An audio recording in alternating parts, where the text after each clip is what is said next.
अस्सलामु अलैकुम रहमतुल्लाहि व बरकातुहू। बीवी के साथ हमबिस्तरी करने से कौन कौन सा कपड़ा नापाक हो जाता है? क्या बीवी के साथ हमबिस्तरी करने से बदन के सारे कपड़े नापाक हो जाते हैं? जिस बिस्तर पर हमबिस्तरी की है क्या वो पूरा बिस्तर नापाक हो जाएगा? सारे लिहाफ गद्दे नापाक हो जाएंगे? पूरी बेडशीट नापाक हो जाएगी? बेड पर रखे हुए तकियों के बारे में क्या हुक्म होगा? तकिए पाक रहेंगे, नापाक रहेंगे?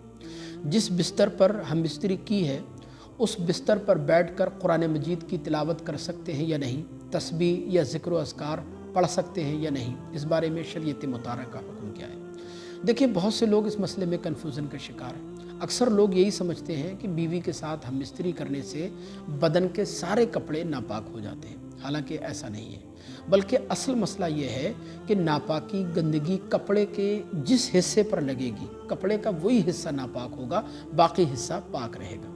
नापाकी वाला हिस्सा आप 3 बार अच्छी तरह धो लें, नचोड़ लें, तो वो नापाकी वाला हिस्सा भी पाक हो जाएगा, लेकिन पूरा कपड़ा नापाक नहीं होगा।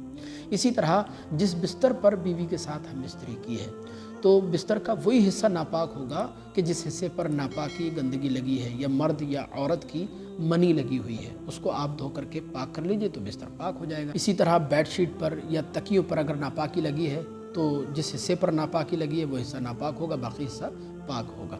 लिहाजा ये समझना कि बीवी के साथ हमबिस्तरी करने की वजह से पूरा बिस्तर नापाक हो जाता है, सारे लिहाफ गद्दे, बेडशीट, सारे तकिए नापाक हो जाते हैं, ये लाइल्मी और नादानी का सबूत है, ऐसा नहीं है।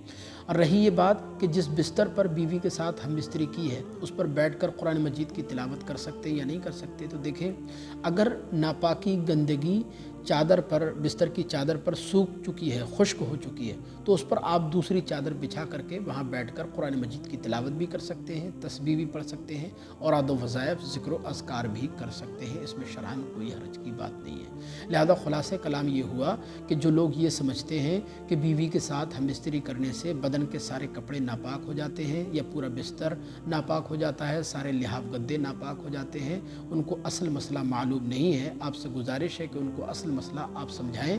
इस क्लिप को ज़्यादा से ज़्यादा शेयर करें ताकि दूसरे लोग भी ये मसला अच्छी तरह समझ सकें। अस्सलामु अलैकुम रहमतुल्लाह।